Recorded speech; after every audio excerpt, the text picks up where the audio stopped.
उनकी तो आदत हमेशा ऐसे ही कहते कि बचते रहे। अगर ऐसी साजिश है तो सीबीआई जांच करा ली जाए। दूध का दूध हो जाएगा, पानी का पानी अलग हो जाएगा। वो कौन साजिश करते हैं वही पता। तो कोई अपनी ऐसे सरेआम अपनी बेटी की इज्जत उछालेगा, अपने घर की इज्जत बर्बाद करेगा। हमारे दोनों बच्चों का करियर बर्बाद हो गया, हमारी इज्जत मिट्टी मिल गई। नाबालिग से यौन शोषण मामले में आसाराम बापू के खिलाफ जोधपुर पुलिस ने लुकआउट नोटिस जारी किया है। यानी आसाराम अब देश छोड़कर भाग नहीं सकते। विदेश आने से आसाराम को रोकने के लिए पुलिस ने सभी एयरपोर्ट को अलर्ट भी कर दिया है। आसाराम बापू को समन देने के लिए जोधपुर पुलिस इंदौर आश्रम पहुंची तो खूब ड्रामा हुआ। पहले तो आश्रम के लोगों ने समन लेने से मना कर दिया, फिर कहा कि आसाराम ध्यान में बैठे हैं। आखिरकार नानुकुर के बाद आसाराम को समन रिसीव करना ही पड़ा।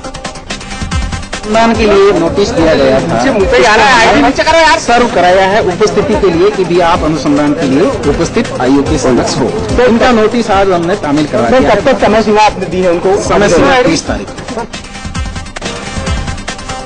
आसाराम बापू ने समन तो रिसीव कर लिया, लेकिन साथ ही इंदौर का आश्रम छोड़कर सूरत पहुंच गए। लुकआउट नोटिस और समन जारी होने के बावजूद आसाराम बेफिक्र नजर आ रहे हैं। हालांकि सूरत रवाना होने से पहले आसाराम बापू ने खुद को फिर से बेगुनाह बताया। उन्होंने कहा कि लड़की के साथ अगर मैंने गलत किया होता तो वो चिल्लाती और बगल के कमरे में मौजूद मां जरूर सुनती। आसाराम ने यह भी कहा कि लड़की फ्रॉड बातें कर रही है और जो आरोप लगा रही है वो पूरी तरह से मनगढ़ंत है। जिस ढंग से वो बोल रही है ये बिल्कुल फ्रॉड है। जिस ढंग से वो आरोप है वैसे ढंग से मैं नहीं मिला और मेरी उम्र 75 साल और वो मेरी पोती और नाती के बराबर है। आसाराम बापू ने जोर देकर कहा कि उन पर गंदे और बेबुनियाद आरोप लगाए गए हैं, लेकिन आखिर में सच्चाई की ही जीत होगी। मैं तो ये मानता हूं कि सत्य को आंच में झूठ को कर दे, लेकिन ये गंदा आरोप, लेकिन गंदा आरोप होते हुए साथ साथ में बेबुनियाद है। आसाराम बापू ने इस पूरे मामले को राजनीतिक साजिश बता दिया। हालांकि उन्होंने कहा कि साजिश रचने वालों के नाम का खुलासा वो नहीं करेंगे। राजनीतिक साजिश भी है और भी साजिश है, बड़ा पुराना सिलसिला चल रहा है और मैं साजिश का कौन नाम लेना पसंद नहीं करूंगा। मेरी नजर में सबका मंगल सबका भला। आसाराम बापू ने यह भी सवाल उठाया कि अगर वारदात जोधपुर में हुई है तो 5 दिन के बाद लड़की के परिवार वाले क्यों जागे और एफआईआर दिल्ली में क्यों की गई? ये घटना 15 तारीख या जो भी 14-15 दिन भी होते हैं और एफआईआर हुई है 20 तारीख। अपने घर गए वहां नहीं हुई, जोधपुर में नहीं हुई और दिल्ली में हुई और बापू से कोई हमको मिलने नहीं देता। ये बिल्कुल झूठी बात है। एक तरफ जहां आसाराम बापू पर शिकंजा कसता जा रहा है, वहीं बीजेपी उनके बचाव में दिख रही है। इंदौर के आश्रम में आसाराम बापू से मिलने पहुंचे बीजेपी विधायक रमेश मंडोला ने उनके खिलाफ लगे आरोपों को साजिश बता दिया। इसकी जांच होना चाहिए और मुझे लगता है कि एक षड्यंत्र का हिस्सा है। बापू को षड्यंत्र के तहत फंसाने की कोशिश की जा रही है। कुछ यहाँ के लोग और कुछ विदेशी शक्तियां भी जो बापू को पसंद नहीं करती है। आसाराम बापू पर लगे आरोपों पर बीजेपी के केंद्रीय नेतृत्व ने कहा है कि पूरे मामले की निष्पक्षता से जांच होनी चाहिए। कानून की नजर में बड़ा हो या छोटा सब बराबर है। पूरी जांच पड़ताल होकर कानून को अपना काम करना चाहिए। इसमें हम लोग पूरी तरह से निष्पक्षता से जांच हो और कानून अपना काम करे। कांग्रेस महासचिव दिग्विजय सिंह ने कहा है कि अगर आसाराम बापू निर्दोष हैं तो वो पुलिस से क्यों बच रहे हैं, सामने आए और खुद को बेगुनाह साबित करें। अगर वो निर्दोष है तो फिर अपने आप को जांच अधिकारियों के सामने प्रस्तुत क्यों नहीं करते हैं? साज को आज क्या? आसाराम पर जहां शिकंजा कस रहा है तो वहीं उनकी प्रवक्ता नीलम दुबे के खिलाफ जालंधर और दिल्ली में केस दर्ज करवाया गया है। उनके खिलाफ धार्मिक भावना को ठेस पहुंचाने की शिकायत दर्ज कराई गई है। फोटो जर्नलिस्ट से गैंगरेप मामले में सीबीआई की फॉरेंसिक टीम और गुजरात से आई फॉरेंसिक टीम ने शक्ति मिल कंपाउंड पहुंचकर जांच की। सीबीआई की टीम अलग अलग एंगल से मामले की जांच कर रही है। सीबीआई की टीम के साथ क्राइम ब्रांच की टीम भी थी। मुंबई पुलिस के कमिश्नर सत्यपाल सिंह ने इंडिया न्यूज से खास बातचीत में कहा कि गैंगरेप मामले की जांच में सीबीआई से मदद मांगी गई थी। उन्होंने ये भी कहा कि नाबालिग होने का दावा करने वाले एक आरोपी की सही उम्र पता करने के लिए बोन टेस्टिंग की जाएगी। समाजवादी पार्टी के सांसद जया बच्चन ने मुंबई गैंगरेप का मामला राज्यसभा में उठाया। इंडिया न्यूज से खास बातचीत में उन्होंने कहा कि ऐसे मामलों को लेकर सरकारों को और संजीदा होने की जरूरत है, तभी इस तरह की घटनाएं रोकी जा सकेंगी। जो भी सरकार है, चाहे केंद्र में हो या स्टेट्स में हो, वो करना तो चाहते हैं मगर थोड़े दिन बाद वो जो है बैक बेंच में रख देते हैं मैटर को। जो पॉलिटिकली ज्यादा इम्पोर्टेंट सब्जेक्ट्स, टॉपिक्स हैं, उसको लेकर वो ज्यादा आगे बढ़ जाते हैं। सुप्रीम कोर्ट ने रेप के आरोपियों की सजा कम करने के हाई कोर्ट और निचली अदालतों के फैसले पर आपत्ति जताई है। सुप्रीम कोर्ट ने कहा कि आरोपी और पीड़ित पक्ष में समझौता होने या फिर आपस में शादी करने से सजा कम करना ठीक नहीं। 2007 हैदराबाद ट्विन ब्लास्ट मामले में इंडियन मुजाहिदीन के 4 आरोपियों के खिलाफ आज आरोप तय होंगे। इन चारों आरोपियों को आज मेट्रोपॉलिटन मजिस्ट्रेट के सामने पेश किया जाएगा। जिन 4 लोगों पर इन ब्लास्ट में शामिल होने के आरोप है, उनके नाम है अनीक सफीक, मोहम्मद सादिक, अकबर इस्माइल और अंसार अहमद बादशाह। अगस्त 2007 में हैदराबाद में डबल ब्लास्ट हुए थे। इस ब्लास्ट में 42 लोगों की मौत हो गई थी, जबकि 50 से ज्यादा घायल हो गए थे। ओडिशा के कोरापुट जिले में हुए नक्सली हमले में बीएसएफ के 4 जवान शहीद हो गए, जबकि 8 जवान बुरी तरह से घायल हुए हैं। छत्तीसगढ़ के जगदलपुर में भी नक्सलियों ने पुलिस टीम पर हमला किया। इस हमले में 2 जवान शहीद हो गए। इलाहाबाद में बीटेक की एक छात्रा को एक तरफा प्यार में जिंदा जलाने की कोशिश का मामला सामने आया है। पीड़ित छात्रा विश्वविद्यालय के कल्पना चावला हॉस्टल में रहती है। हॉस्टल से यूनिवर्सिटी जाते वक्त उस पर हमला किया गया। बहरहाल पुलिस पूरे मामले की जांच में जुट गई है। आरोपी फिलहाल फरार है। गोवा के पणजी में समाजवादी पार्टी के विधायक महेंद्र कुमार सिंह 6 लड़कियों के साथ अश्लील हरकत करते पकड़े गए। गोवा पुलिस ने उन्हें गिरफ्तार कर कोर्ट में पेश किया, जहां से उन्हें 7 दिन की पुलिस रिमांड पर भेज दिया गया। 1984 के सिख विरोधी दंगों के मामले में सज्जन कुमार की दोषमुक्ति के खिलाफ सीबीआई की याचिका दिल्ली हाईकोर्ट ने मंजूर कर ली है। अगली सुनवाई 30 अक्टूबर को होगी। समाजवादी पार्टी के नेता अबू आजमी के खिलाफ मुंबई पुलिस के एक इंस्पेक्टर ने कमिश्नर से शिकायत की है। पति की पिटाई के आरोप लगने के बाद अभिनेता ओमपुरी गिरफ्तारी से बचने के लिए फरार हो गए हैं। मुंबई पुलिस ने उन्हें भगोड़ा घोषित कर गिरफ्तारी के लिए उनके खिलाफ लुकआउट नोटिस जारी किया है। कांग्रेस के प्रवक्ता शकील अहमद ने ट्विटर के जरिए अभिनेता ओमपुरी के मामले में चुटकी ली है। शकील ने लिखा कि अन्ना के आंदोलन के दौरान सांसदों को नैतिकता का पाठ पढ़ाने वाले ओमपुरी पत्नी की पिटाई के आरोप में बचने के लिए फरार चल रहे हैं। मुंबई हाईकोर्ट ने अभिनेता शाहरुख खान के खिलाफ चल रहे लिंग परीक्षण मामले में दखल देने से इनकार कर दिया है। याचिका में इस मामले की जल्द सुनवाई को लेकर निचली अदालत को निर्देश देने की मांग की गई। आज श्री कृष्ण जन्माष्टमी है। इस मौके पर मंदिरों में खूब सजावट की गई है। कृष्ण भक्त अपने कान्हा का बेसब्री से इंतजार कर रहे हैं।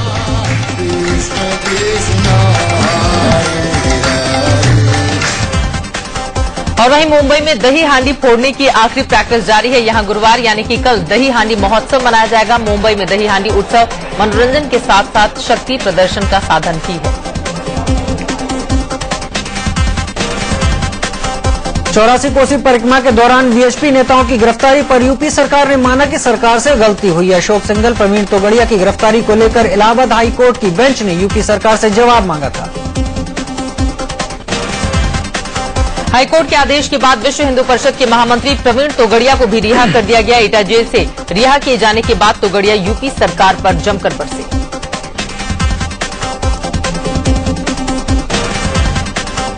तेलंगाना का विरोध कर रहे टीडीपी के 2 सांसदों को राज्यसभा से निलंबित कर दिया गया है। सांसद सभापति की चेतावनी के बावजूद हंगामा कर रहे थे। सदन की कार्रवाई में व्यवधान पहुंचाने के लिए इन्हें दिन भर के लिए निलंबित कर दिया गया।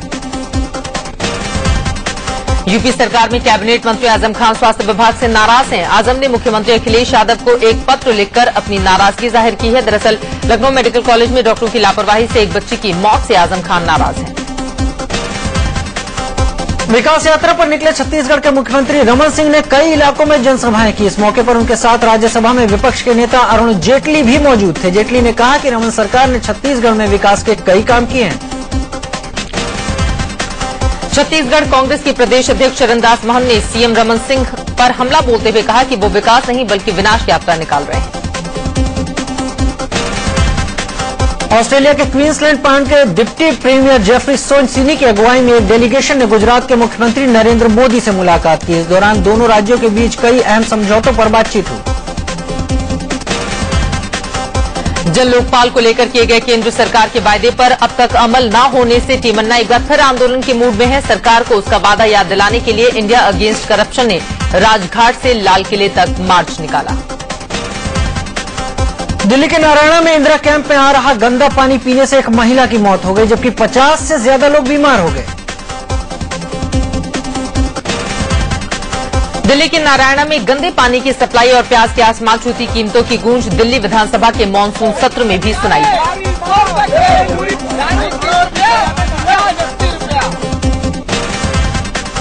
रुपए को संभालने में सरकार और रिजर्व बैंक की सारी कोशिशें नाकाम साबित हो रही हैं। रुपए में अब तक के सबसे निचले स्तर पर पहुंचने की बात है। रिकॉर्ड तोड़ गिरावट के साथ $1 की कीमत 66 रुपए के पार पहुंच गई।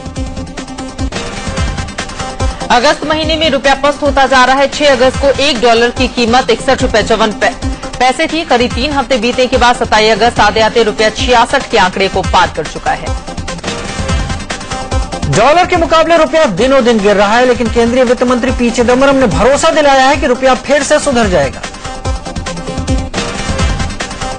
बीजेपी नेता यशवंत सिन्हा ने अर्थव्यवस्था को लेकर केंद्र पर हमला बोला। लोकसभा में उन्होंने कहा कि देश की अर्थव्यवस्था बुरे दौर में है। महंगाई के बोझ तले दबी जनता को एक और बड़ा झटका लग सकता है। संसद के मानसून सत्र के बाद सरकार डीजल के दामों में प्रति लीटर 3 रुपए की बढ़ोतरी कर सकती है। गिरते रुपए का असर सोने पर भी देखने को मिला है। सोना एक बार फिर महंगा हो गया है। घरेलू स्तर पर रुपए में रिकॉर्ड गिरावट के चलते आयात महंगा होने से सोना 500 रुपए चढ़कर 32,000 रुपए प्रति 10 ग्राम पर पहुंच गया है। झारखंड के रामगढ़ में एक मकान और दुकान में आग लगने से हड़कंप मच गया। आग की चपेट में आकर लाखों का सामान और जेवरात जलकर खाक हो गए। श्रीनगर में उस समय अफरा-तफरी मच गई जब यहां पर एक होटल के टॉप फ्लोर पर भीषण आग लग गई। होटल में लगी इस आग की खबर पाकर दमकल कर्मी मौके पर पहुंचे। घंटों की मशक्कत के बाद आग को काबू में किया गया। पटना में एक तेज रफ्तार ट्रक ने 10 साल की बच्ची को रौंद दिया, जिससे उसकी मौत हो गई। हादसे के बाद गुस्साए लोगों ने जमकर तोड़फोड़ की और ट्रक में आग लगा दी।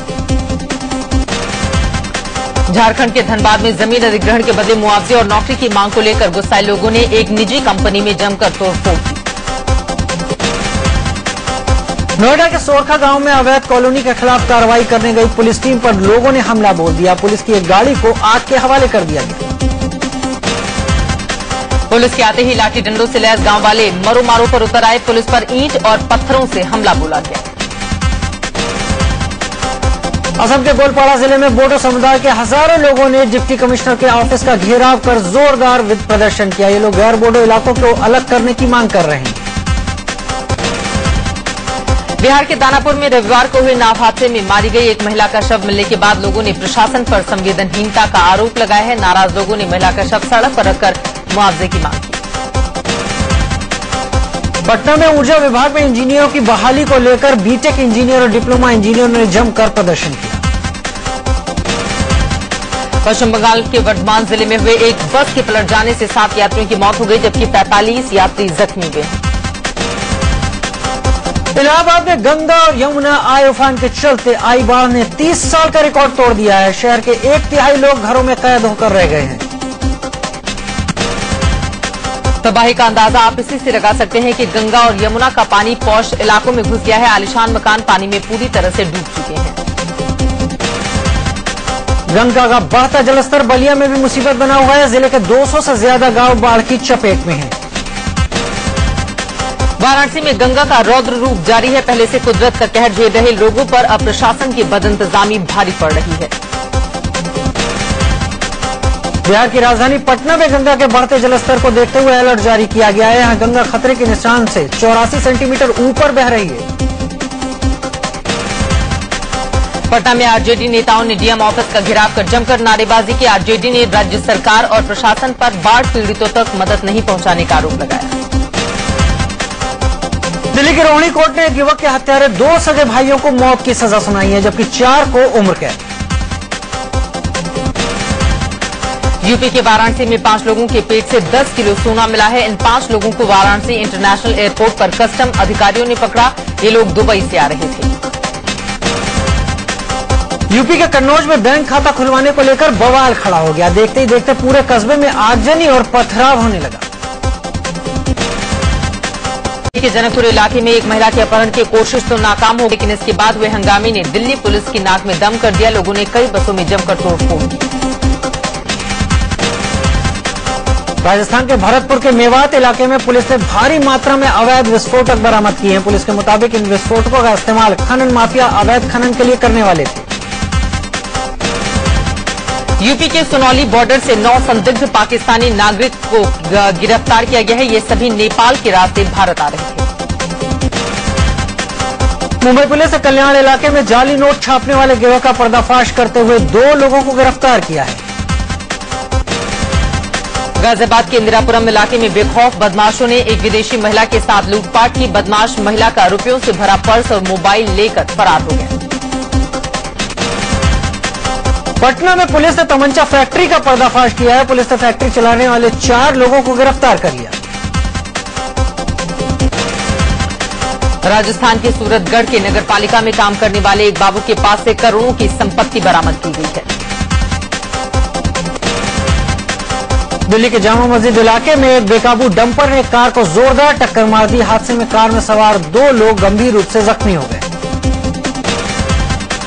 मुंबई के गोरेगांव रेलवे स्टेशन में एक लड़की पर एक बदमाश ने चाकू से जानलेवा हमला कर दिया। हमले से लड़की गंभीर रूप से जख्मी हो गई है।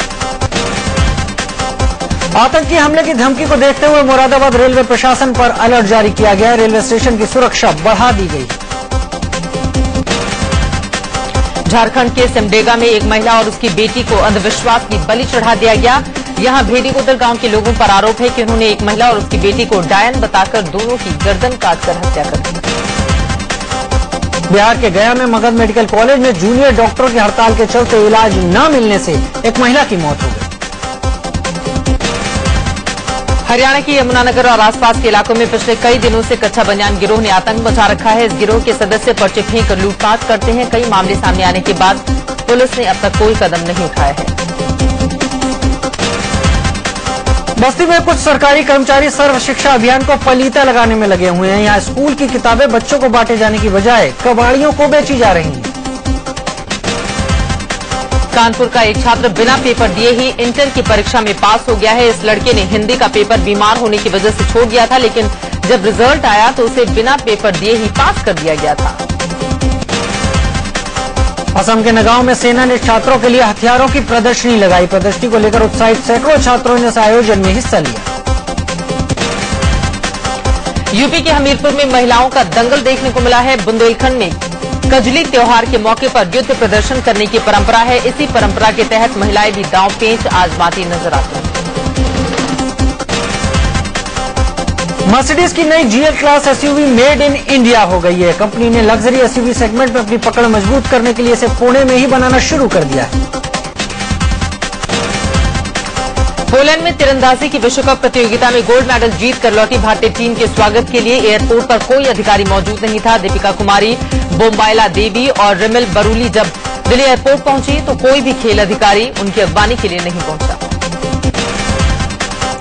दिल्ली एयरपोर्ट पर बद इंतजामी का आलम यह था कि तीरंदाजों के लिए वक्त पर बस ही नहीं पहुंची। पोलैंड से गोल्ड मेडल जीत कर आए खिलाड़ी बस के लिए एयरपोर्ट के बाहर इंतजार करते रहे। खिलाड़ियों ने फोन किया तब जाकर कोई आया। दिल्ली एयरपोर्ट से ये खिलाड़ी तीरंदाजी संघ के अध्यक्ष और बीजेपी नेता विजय कुमार मल्होत्रा के घर पहुंचे। मल्होत्रा से जब पूछा गया कि एयरपोर्ट पर संघ का कोई पदाधिकारी क्यों नहीं पहुंचा, तो उन्होंने कहा कि हम जाते तो खिलाड़ी लाइमलाइट में नहीं आ पाते।